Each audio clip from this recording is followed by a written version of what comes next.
Hi, hello, and welcome to my channel. This is Christine Crowell here, and today I want to talk about something slightly a bit different.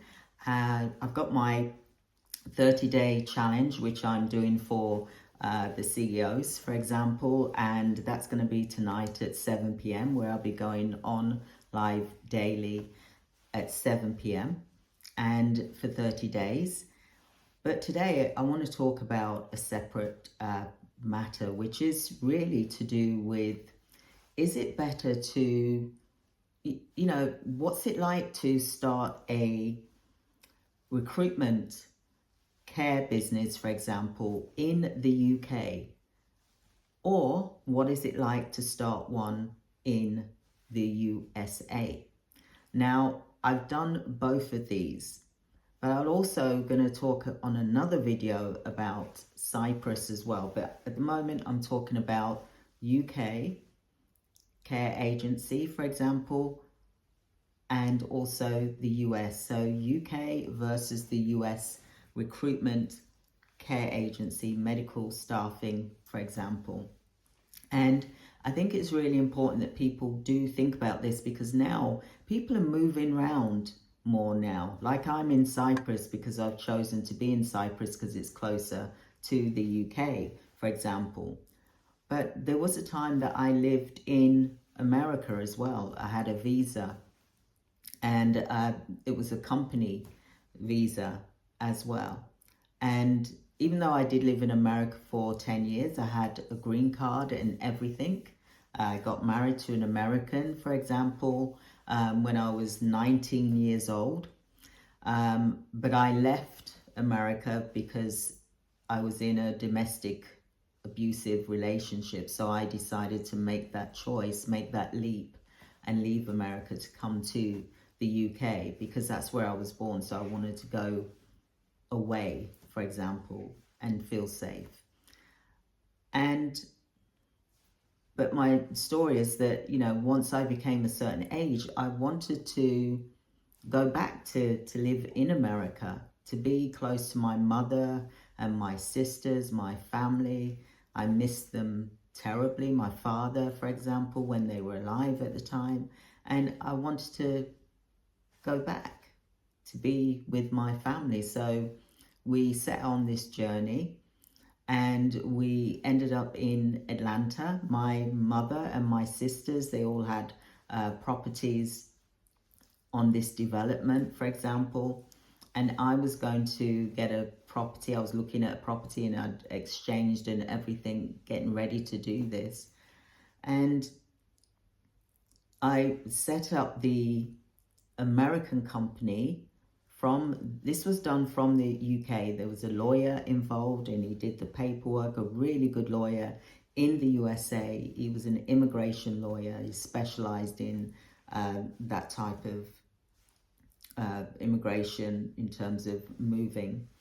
So what happened is that, I had to provide all of the documents for the UK company, for example, and then I was the one that could work, for example, in my business in America. So the paperwork was done. The visa was accepted, for example. I already had a social security number as well from when I lived in the States, because I lived in the States from when I was 15, we moved over to the United States. My mum got us our green cards, for example. We went to high school, me and my twin brother, for example. And, it was good. It was lovely. And I got married at 19. I was very young, got married.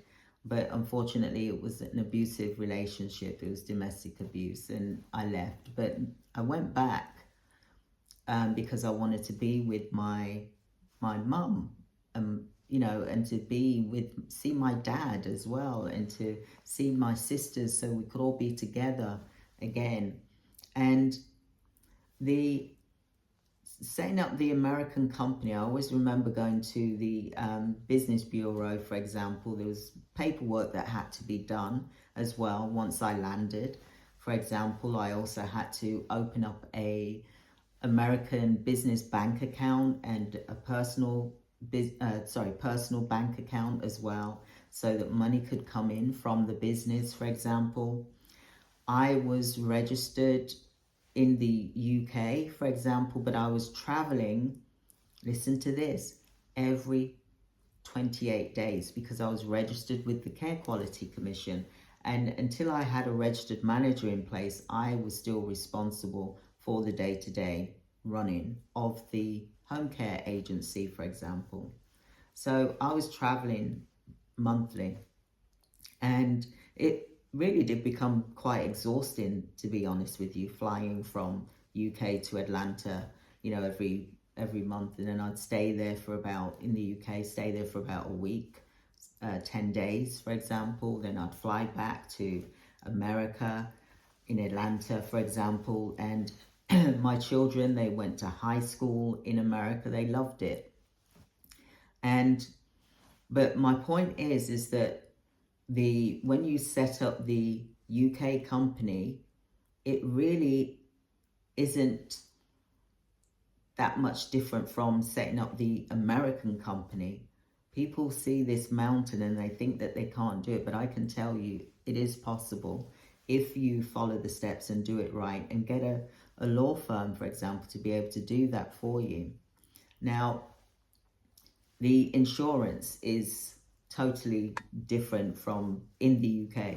The insurance is a lot more higher, it's a lot more expensive because there's a lot of, how can I say it, there could be negligence cases, and in America, the payments are very large, so you have to have a very large insurance to cover for if any service users as well as any clients, for example, the care homes, the hospitals that you're providing the service to, there's that as well to think about. So the insurance was more, for example.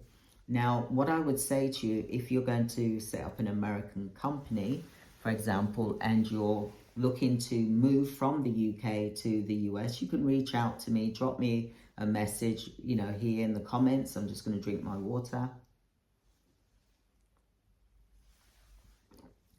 Drop me a message and I'll be able to talk to you and guide you and put you in the right direction of a law firm. I am not a lawyer. I'm not trained as one. I'm not immigration lawyer either, but however, I have been through the steps that can get you from UK to America, for example. Now, when you get your visa, how I did it was that it was a parent company, for example, that was sponsoring the American company, which was a subsidiary company. So a parent company is in charge of I call it the child, for example, okay? The parent company is in charge of the child company, which is the subsidiary company, which is a branch from that company, for example.